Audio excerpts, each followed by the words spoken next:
Disney boss Bob Iger is back at it again, this time with another genius idea, or potential genius idea.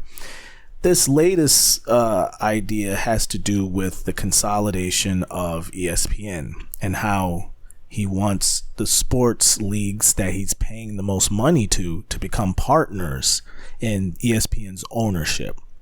So just think Hulu. Remember when Hulu first came out and they were owned by a bunch of networks? It was like a consortium of networks. Comcast, Disney, NBC at the time, Universal. They all had and Fox. They all had a piece of Hulu.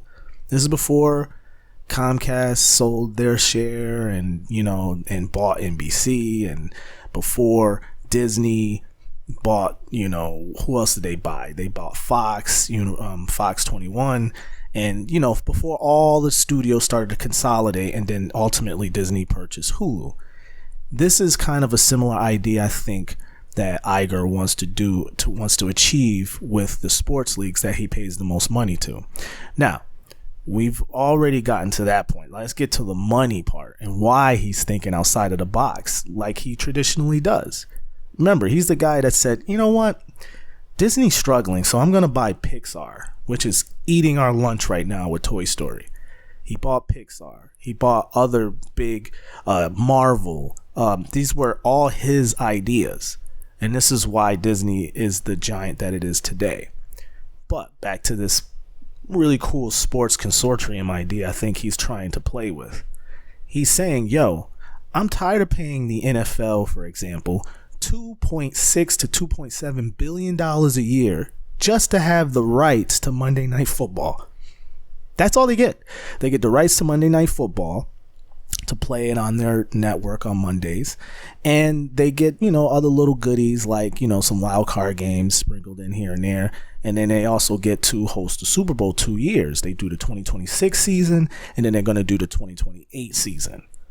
So okay, you paid all of that, but you're getting to pay that at $2.6 to $2.7 billion a year. That's crazy.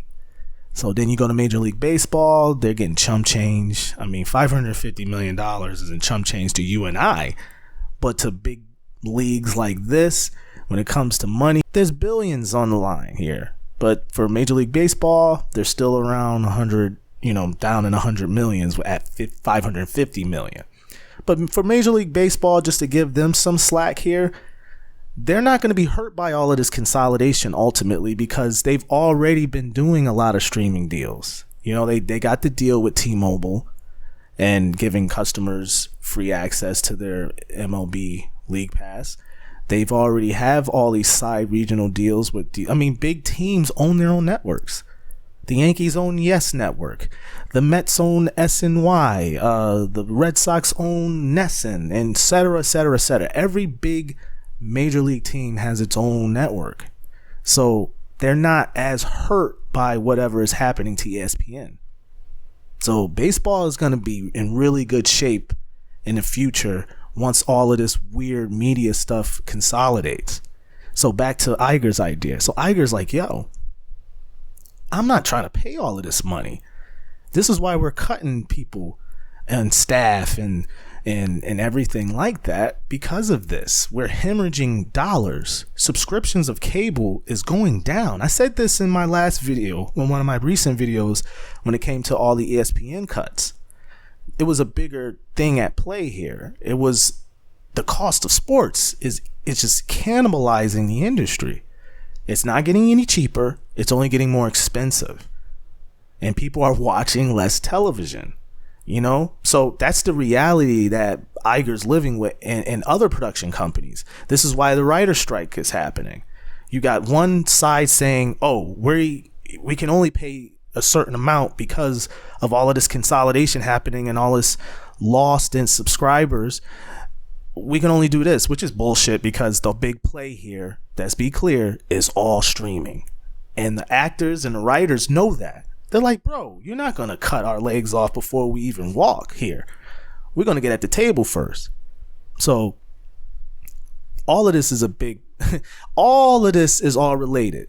This is all related because it's all entertainment. It's all media.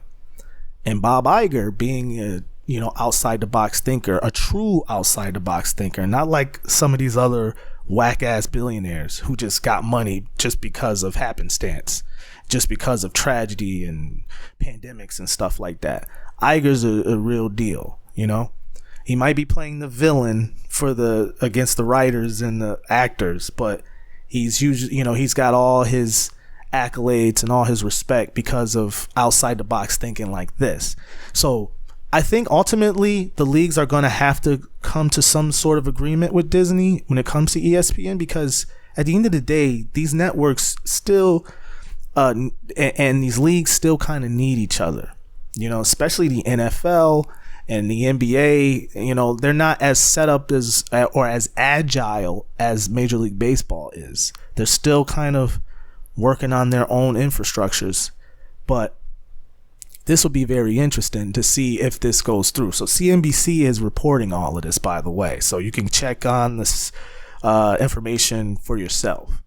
But I'm just giving my take on it and my thoughts on why it's such a great idea. Because if your company is hemorrhaging money because of a growing behemoth in sports, it's very wise for you to get out while you can.